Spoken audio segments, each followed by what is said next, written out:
Okay, the next part that we're moving on to in Unit 7, adding and subtracting rational expressions with unlike denominators.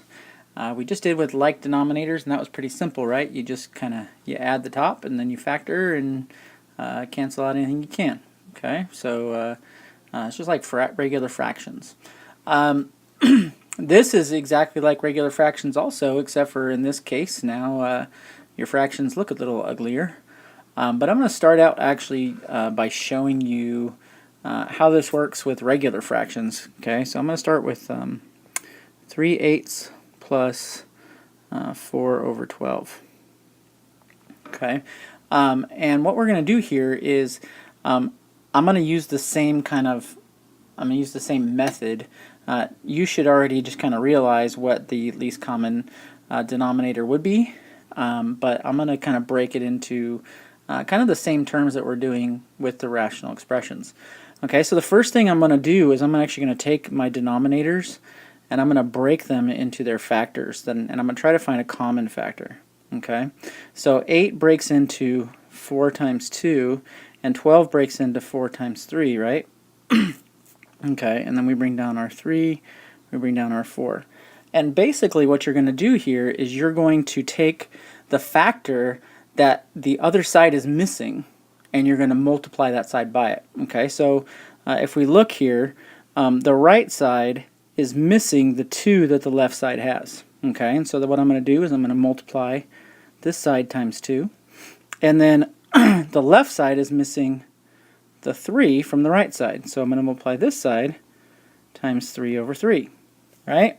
And so if I multiply those together, 3 times 3 is 9, and then 3 times 4 is 12, times 2 is 24, and then 4 times 2 is 8, and 4 times 3 is 12, times 2 is 24. And look at that, I have common denominators, right?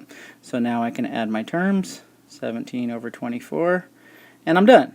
Okay, well that's exactly what you're doing in the next part when you're getting into rational expressions. You're just finding the part that the other term is missing in the denominator, and then multiplying it by that, okay, on the top and the bottom, right?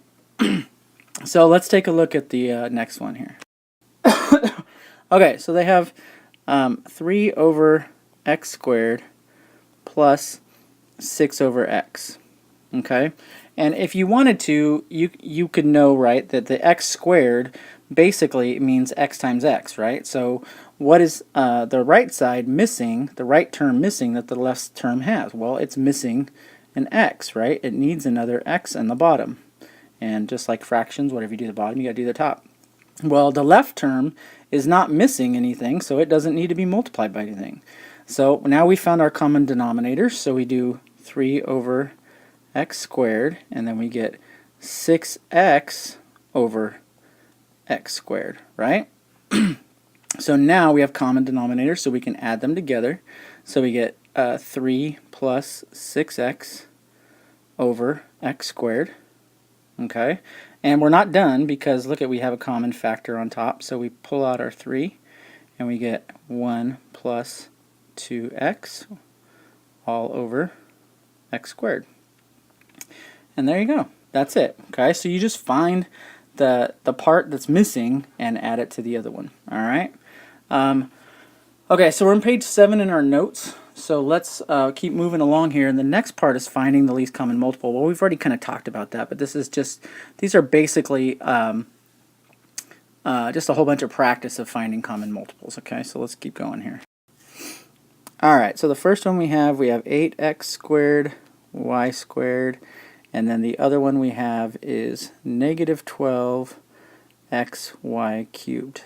Okay, and so if you look here, the 8 breaks into 4 times 2, the negative 12 breaks into 4 times negative 3, right? And so there's our common factor with the 4.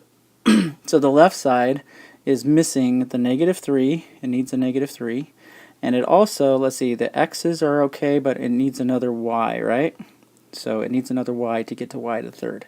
So then we multiply that by the 8x squared y squared. Okay, and then on the right side it's missing the 2, so we need to multiply it times 2, And then we only have one x and we need 2, so we're going to multiply it by the x there. But the y's are okay, so we do this. And we multiply them together and let's see if we get the right answer. So negative 3 times 8, that's going to give us negative 24. We get x squared y cubed. And then 2 times negative 12 is negative 24. X squared y cubed. And there we go. We have common multiples, right? So, I mean, that's really how simple it is. You're just looking for what's missing in the other one and then multiplying it by that. All right, so let's look at the next one. We have x squared plus 5x minus 6, and then we have x squared minus 1. All right, well, these just got a whole bunch harder, right? Because now we have trinomials, and hopefully you realize really quickly that you also have a difference of 2 squares. And so where you have to start, just like we did with the 8 and the negative 12, we have to factor out. So let's factor first. So what does this factor into? This factors into x plus 6 and x minus 1. Hopefully you realized how that worked. And then difference of 2 squares, it's going to be x plus 1, x minus 1, right? Okay, if you don't remember how to do that, go back to Unit 5 and watch that again. Alright, so what's each side missing? Okay, well, the right side is missing from the left side. It's missing the x plus 6, so that has to go over there. And the left side is missing the x plus 1, so that has to go over there. And so what do we end up with? We get x plus 6 times x plus 1 times x minus 1. And then we get x plus 6 times x plus 1 times x minus 1. There's your answer.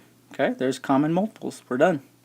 All right, so you get the idea. You're just factoring out. You find what's missing, and you multiply the other one by it. All right, next one. We have x squared plus 4, and we have x plus 1. So neither one of these can factor. So you just got to multiply each side by what you have. Just like if you had to multiply, if you had a fraction with 3 and 4 on the bottom, right? Your denominators were 3 on the bottom of one and 4 on the bottom of the other. You just multiply each one by each, right? So here our common denominator is going to be x squared plus 4 times x plus 1. There's your common multiple. Okay? The next one, we have y minus 2 and 2 minus y. Well, those look really, really close, but if you remember right, we're going to have to factor out the negative 1. So we do y minus 2, and then this one becomes negative 1 times y minus 2 to flip it around, right? So what's it missing? It's missing the negative 1. So negative 1 times y minus 2. Now in the case that you actually had a fraction there, you could actually take the negative 1 and bring it up and just make it part of the top, and then you don't have to worry about multiplying the negative by both sides. So we'll show you a little example of that later on. Alright, so we have y squared plus 5y plus 4, and we have y squared plus 2y plus 1. Alright, so let's do some factoring here. This is going to be y plus 4 and y plus 1. And this one's going to be y plus 1 and y plus 1. Alright, so what are we missing? Okay, we need the y plus 4 in there, and we need a second y plus 1. So we got y plus 4 times y plus 1 times y plus 1. There's our common multiples. Okay, so if this was an actual fraction, you'd want to take this and multiply it times that side, and take that and multiply it times that side. Okay, we got one more example. Let's see, we have x squared minus 16 and 4 minus x. X squared minus 16, difference of 2 squares, right? So x plus 4, x minus 4. And then 4 minus x looks a lot like that x minus 4, but it's backwards, so we're going to pull out the negative 1, and now you get x minus 4. So we multiply those in, and what do we have? -1 times x plus 4 and x minus 4. And there you go, there's your common multiple. Alright, so now let's put this to work in an actual problem.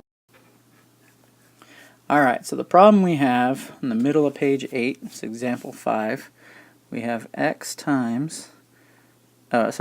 over 4x plus 12 plus 2x over 5x plus 15. Alright, so step 1, let's do some factoring. So you got x over 4 times x plus 3 plus 2x over 5 times x plus 3.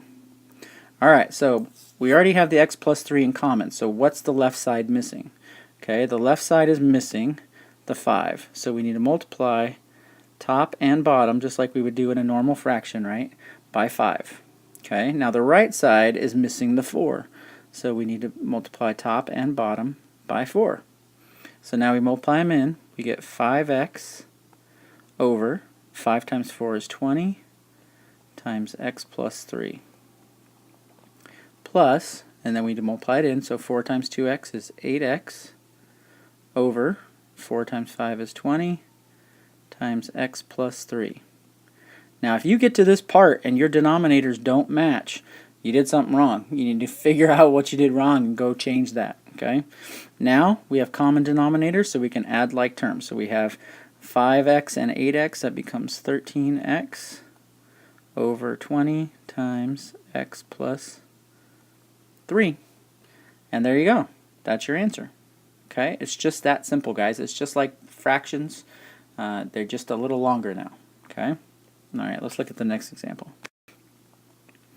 Alright, so the next one we have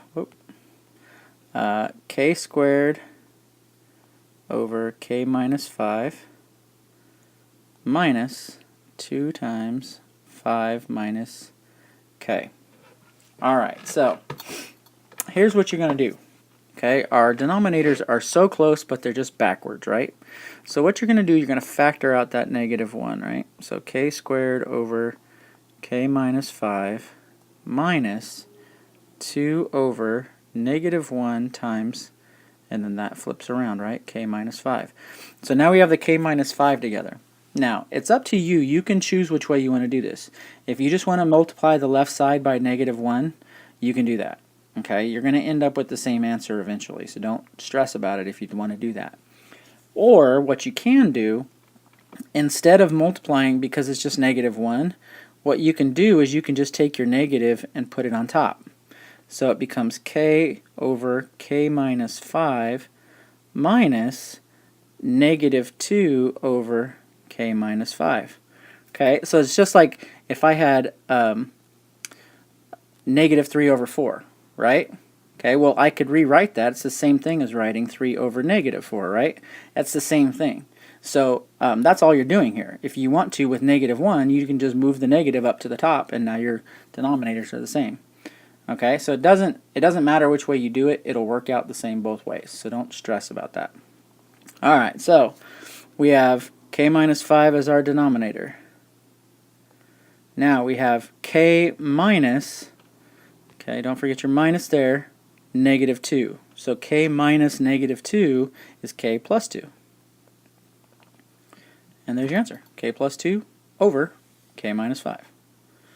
Okay, oh, you know what? I wrote that wrong. It should have been k squared. Sorry about that. I just noticed that. K squared plus 2. How about that? I just dropped that k squared in there. Apologize. Alright, so you get the examples. You understand. Hopefully that's kind of making a little bit of sense. Alright, so you got some try these on page 9. Give those two a shot and see if you can figure out what you're doing. Alright, first try this. We have 3 over xy squared minus x plus y over x squared y. Okay? Now, so first thing we're going to do, we don't really, oh, I wrote this wrong, sorry. It's x squared y. Alright, so when you look at it, you need to realize, right, what's missing. So we look at our denominators. There's no real factoring that we need to do. We just need to realize that we're missing something, right? So the left side is missing, what's it missing? Okay, it's got 1x where the right side has 2 x's. So we need to multiply the left side by an x so we can get it to be x squared. So now we have x squared y squared, and then x times 3 is 3x. Okay. Now on the right side, we're missing a second y, right? So we need times y over y. Okay. So we get minus y times x plus y all over x squared y squared. Okay. Alright, so now we have common denominators. Well, that should have been squared there. Man, I'm making all kinds of silly little things. Alright, so now we're going to combine like terms. So if you'd like, we could just do it as simple as 3x minus y times x plus y. And put that over x squared y squared.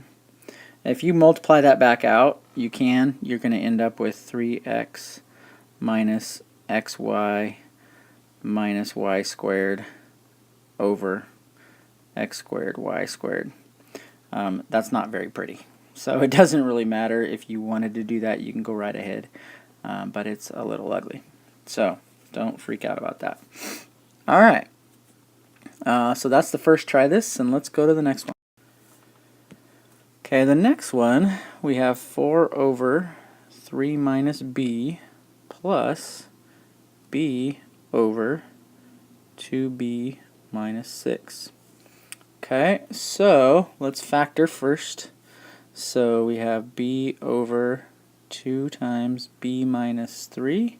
Had a feeling that was going to happen, so we're going to factor out the negative over here. So this becomes 4 over negative 1 times b minus 3. Okay, plus. Alright, so what do you want to do? Let's bring our negative up instead of, so we can just make this negative 4. I'm going to rewrite this. So negative 4 over b minus 3. Okay, so see what I did there? I just brought the negative up to the top. Okay, plus b over 2 times b minus 3. Okay, now what's missing? So the left side needs to have the 2. The right side doesn't need anything. It's already got what it needs. So we have negative 8 over 2 times b minus 3 plus b over 2 times b minus 3. And now our denominators are the same. So let's combine everything together. B minus 8 over 2 times b minus 3. Alright, that's what you do. That's how you add and subtract unlike rational expressions. You guys are becoming geniuses. Feel free to ask if you have any questions. That's all there is to the notes. Yeah.